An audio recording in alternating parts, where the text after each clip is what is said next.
We're excited. 5 days. And I think our guys are excited and they've been working hard and it's getting close to time to play. So, that being said, should I answer the first question or should I ask it and answer it? Yeah, please. So we have a really good plan. We're excited about it. Because we kind of figured it out the last day or two, we just really don't think it's an advantage to us to tell you our strategy right now on that position. And so we'll pretty much announce that starting quarterback game time.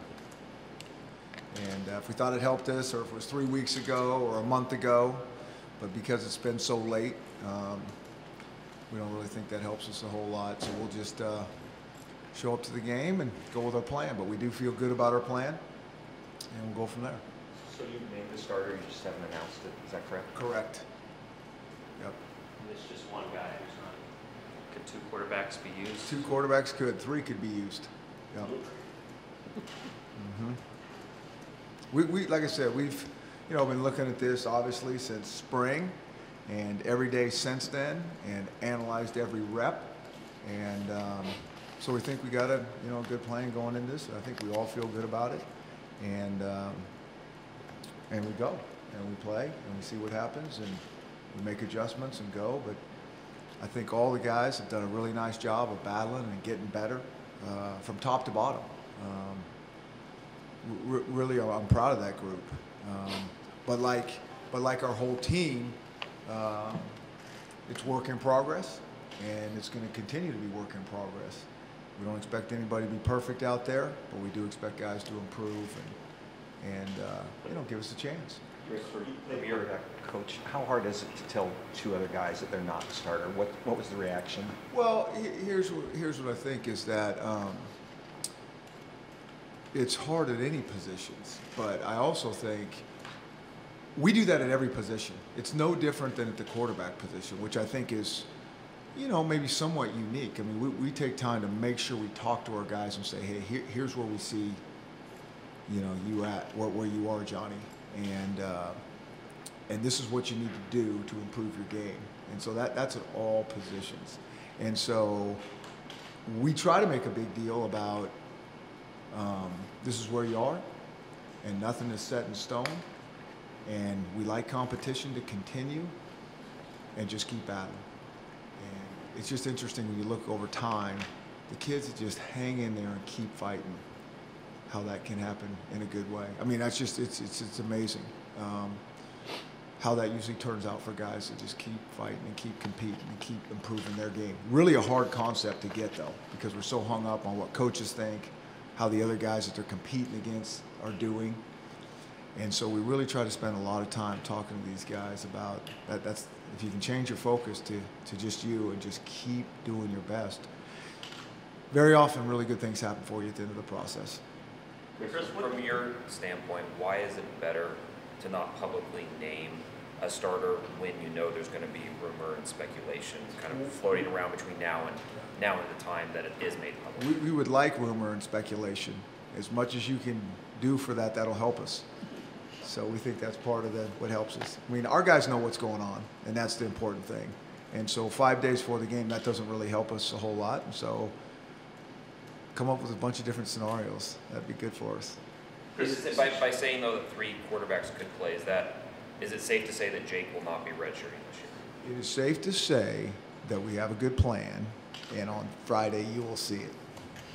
Chris, since you weren't able to name a starter like at the beginning of camp, for instance, how much did this plan evolve over the course of the fall, depending on what you saw on the field and what you saw on tape? Very much so.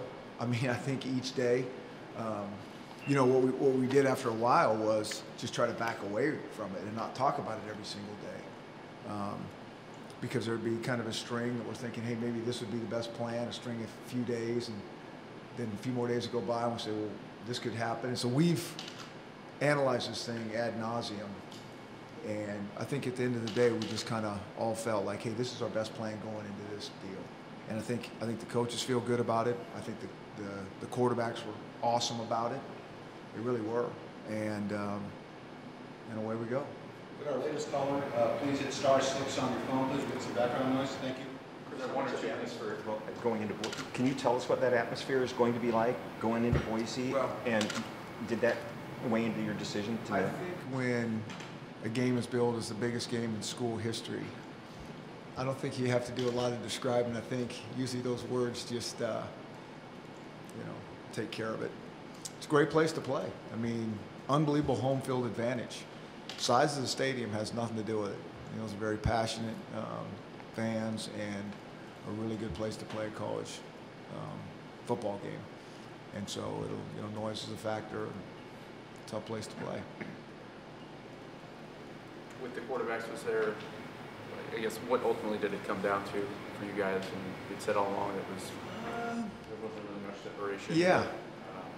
But, was it still pretty close all the way to the end? And absolutely. What were the deciding factors? I think maybe just who might have performed the best, the last handful of days, because it was close. And like I said, you make a case for all of them. That's why I think we have our plan and we go forward. And certainly you don't want guys looking over their shoulders. But I've said this since spring. I've said this forever. It's such a long season and things happen between injuries and performance and just all those type of things. And so we're kind of all in this together, and it's not on anybody's one shoulder. We're a team here, and we're a staff here, and we got to do its best to support that group. And heck, if that guy plays well, probably starts in the O-line, giving him a chance to do some things, giving him a chance at a run game to get started. I mean, that guy gets a lot of arrows pointed at him, and sometimes unfairly, and sometimes rightly so. But it's the most scrutinized position out there, so we just kind of know how it goes. I asked you about this before, but you've never had a true freshman quarterback. What is it about Jake? And we might not have a true freshman quarterback. What is it about Jake Rennie that you were considering? I don't think Jake's a true freshman, and I don't think it really matters if it's a true freshman or not. I mean, maybe we haven't had a guy that was ready to go, if it is. I mean, there's a lot of true freshmen that play, and so that's one thing I think is different. Chris, what's your opinion on the fact that 3 weeks after fall camp starts, you've got 11 true freshmen in your depth? Yeah. Well, I think we kind of told you that was probably going to happen weeks ago. And I think some of these guys are pretty talented, and just by the nature of the youth of our team anyways, we feel good about getting these guys into the mix. I think one thing that's real apparent is the kids that we played last year as true freshmen. Those are kind of the wily veterans right now, and how far along they are, even when some of those guys were not starters, but just that they were in all the meetings and all the reps that they got to take. I mean, it really accelerates the learning process. I don't even kind of like the word burning a redshirt year. I mean, I don't think it's that at all. I think these kids want to play, they're excited to play, and that doesn't mean you got to be a starter to play as a freshman, because you're going to gain valuable reps, whether it's in the game, practice. I mean, you just can't simulate those when you're redshirt. Your game accelerates, tenfold through this season. Now that the game's almost here, could you sort of give an assessment of where you think the team is and how you feel about the team going into the season? Well, I think we need to go play. It's one of those things we've been practicing a long time. And so we need to go out there, and these guys are tired of us telling them over and over about this, that, and the other thing, and they need to experience it and go through it for the real thing, and maybe they'll listen a little more intently and tighten up things. I mean, they've been doing a good job with that. I know they're completely all in on those things, but practice is practice.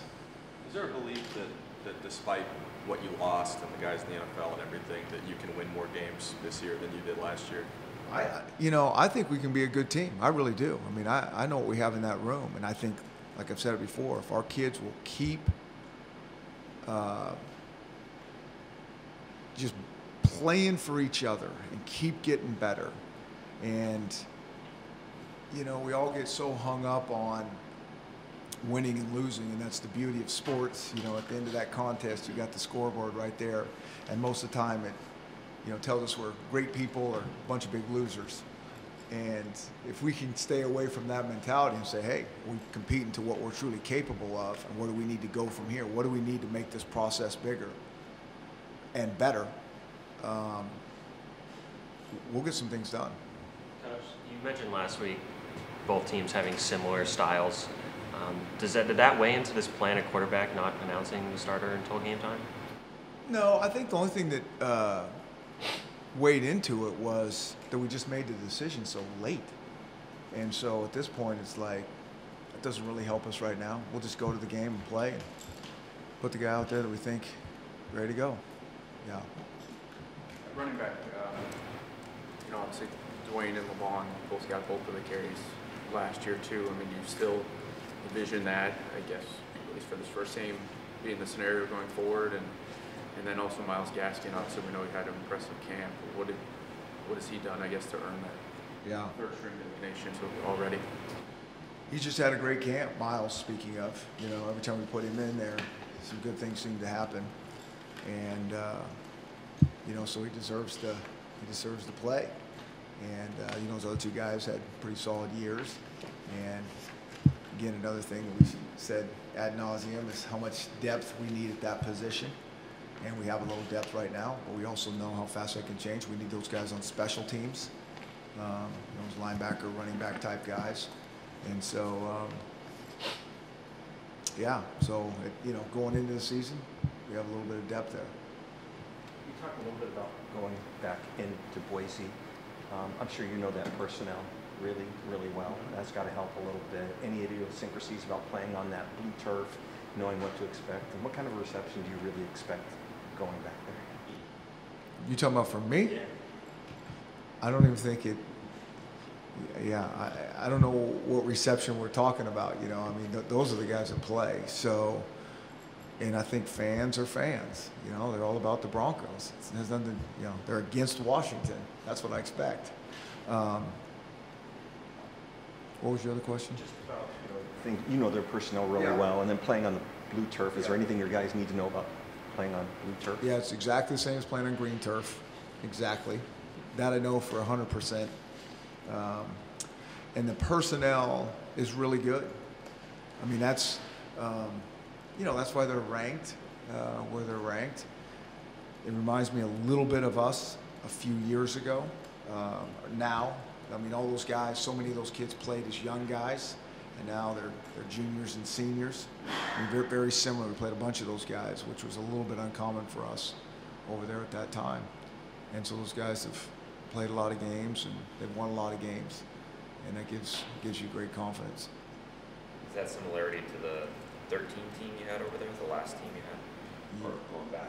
I don't know, because I'm not coaching this team. I just know that those guys have played a lot of games. They played as some young guys. A lot of those guys that are key, the marquee guys over there that people are talking about, have played a lot of football now. What did you see in Brian Harsin as a younger coach that made you think he could have success in this profession? Yeah, and so I think he was over there when I first got there. I think Coach Hawk had hired him as a graduate assistant, and he's just kind of one of those guys that just did a great job in all the roles that he had. He had just a lot of value he added to the program, whether he was a graduate assistant, then he was the tight end coach, and he was tight end coach for a while, but he was one of those guys that I could tell really got it and had a great football mind. And so we spent, a lot of time together over those years that I was the coordinator. And, when you spend that much time, you start thinking alike and certain things, and you just get a feel for certain guys, have a good knack for this job we do. What do you think's been the real strength of your team during training camp? Pardon me? What has been the real strength of your team during training camp? Has any position or group emerged that has kind of led the way? Yeah. I will really be able to answer that better in about 5.5 days.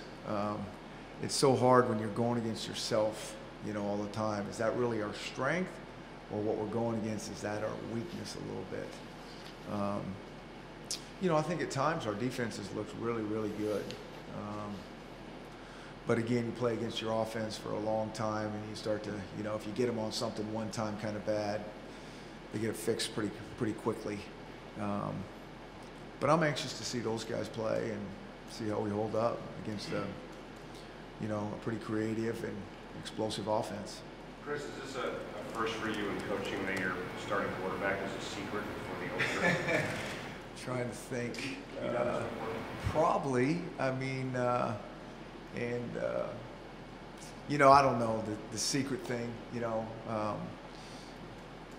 and it's we just think at this point it's just kind of the best for our program just to move forward for these handful of days with less distractions. We think it'll create a little less distractions, and then after that game, hey, we talk about it.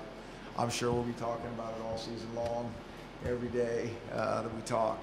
But at this point, it you know, just seems like the best thing to do, and yeah, so move forward. So thinking back, yeah, I don't know, maybe when I think when I was my second year as the JV coach at Davis, we didn't announce it to those 400 people until he went on the field. And I loved it. No one really even asked about it. Not even their parents. That's true. Chris, how much work did your defensive staff and that side do on avoiding the explosive plays that happened early last season? Yeah, you know, that's a hard question to answer. I mean, that's what everybody's all about: creating explosives and eliminating explosive plays. And really, what it has to do with just being, you know, assignment sound and technical in your reads and your decisions, and not guessing and trusting your technique and those type of things. But I do think it was, you know, really looked at what do we need to do to play, you know, better coverage, better run defense. I mean, everything, you know, because it's a completely new defense in that way with all the guys we lost. So I mean, everything, you know, from offense, defense to special, every single unit, every phase of the game has been analyzed and tweaked. And so sometimes that doesn't look like that when you go to play, and there's different reasons for that, but that process never stops. And usually if you get good at something, you got to try to stay one step ahead, because that's the opponent knows we need to eliminate this, you know, these routes, these coverages, or whatever, because, you know, whatever your weakness is this past week is going to be part of their package the next week. We all know that. Chris, when you guys wore blue at home, Yeah. does that create any issues for the opponent when the uniforms are the same color as the turf they're playing on, or is that just totally overblown? I think it's overblown. No, I think it's always the guys in the blue uniforms that created the problems. I think it looks a little bit different on TV. You know, I've said that before. When you see a replay of the game, or you see something, you're like, "Whoa, that is pretty bright. That is different." I think when you're there, it's not as big a deal. I think it might be a little bit tougher sometimes to watch the tape, but I think when you're playing the game, it's not as big a deal. You talked about your offensive line a little bit. Sure. Boise's defensive front. Yeah. They're really good. And really, there's three players that you guys didn't even see last year that are in the either starting or in those two deeps. All three seniors, you know, didn't play for one reason or another. And, you know, and I think I saw some of their two deeps, a couple of the kids that played, you know, a significant amount of time. They just got a lot of depth there, and it's a good group. I mean, that's a good problem for those guys to have. They'll be able to keep bodies fresh, and it's great competition. And you know, I mean, some of those guys were there for a long time when we were there, and they're still there. I'm trying to figure out how they're still there. It's one of those things that they, you know, they just played for a long time, and young guys, and so that'll be a strength for them. Incredible offensive line for you. I mean, keep you up at night a little bit. I mean, it is what it is. You know, they got a good D line. I mean, it's not like the other teams we're going to see aren't going to have really good D lines as well. And I mean, I think everybody knows about our schedule. So I mean, this is, you know, we do a lot of good on in practice. That's how our schedule lines up. good on good from right from the start, and away we go. Buda listed as the #1 kick returner. Yeah. Something we haven't seen in a game action. What do you like about him? He is he's pretty explosive with the ball in his hands. I mean, he did some unbelievable things over there at Bellevue. He's an offensive player as well, and he likes the ball in his hands, and so we're, anxious to get the ball in his hands, and that's one way to do it. Offensively, is he going to be a guy that's... Yeah, I'm not sure exactly what they have planned for him out of this first game right now. We're trying to get some other guys ready to go. Some of these young guys, and how we're going to get those guys some touches and those type of things. So, I mean, I suspect as the season goes on, he may do some things over there, but that's, that's really Coach Smith's call.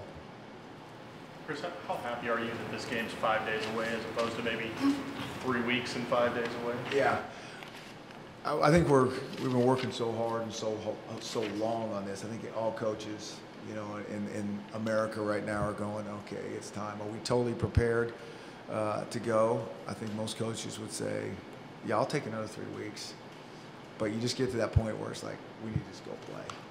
And we're very close to that. But you personally, in terms of just getting it out of the way? Yeah, I mean, again, I don't want to wish this whole thing away. I mean, we only get so many games, and the opening game is always an exciting game for everybody involved, and so, I'm trying to look at it in a real positive way.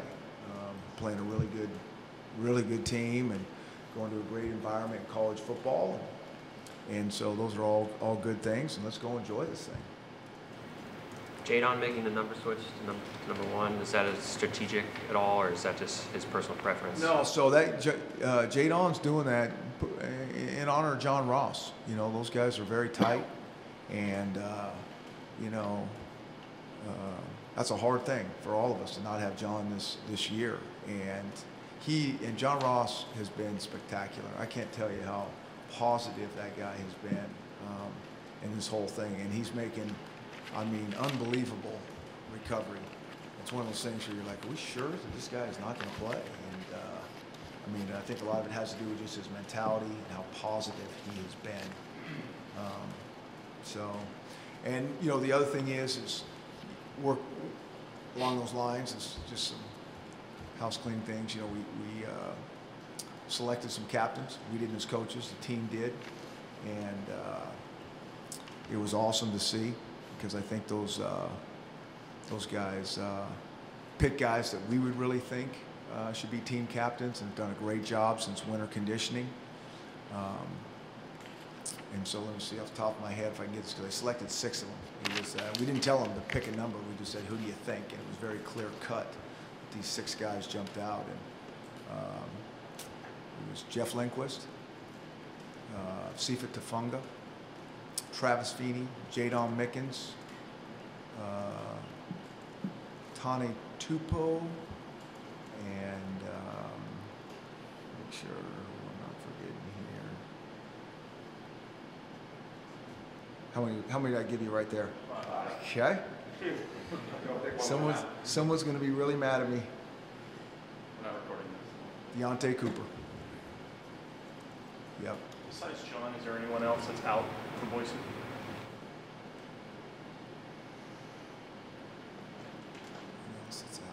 At this point, no. We've actually had a pretty good fall camp. We really have, in terms of, any long-term type stuff. We've had some guys out for a little bit, which is going to happen when I think these kids have practiced hard. But at this point, now we still have a couple hard days of practice left. We got to practice. That's the one dilemma as we go forward. We don't want to take that attitude, okay, even after you play your first game, okay, we're going out there and we don't practice hard, or we don't practice physical. We have to, or we're not going to improve. And so even last night we were practicing in the rain out there, and we go a very hard, fast tempo, and the guys got to take on blocks and get off blocks, and so. But for the most part, we've been fortunate.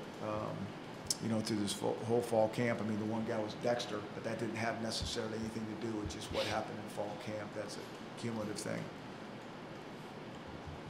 Is there a chance Ross comes back at all this year? That's not what they're saying. I mean, it just with that injury, they just, even though it looks so good and how he's moving around, that they really want to use all that time. Thanks, everybody. Okay, thank you guys. Thanks.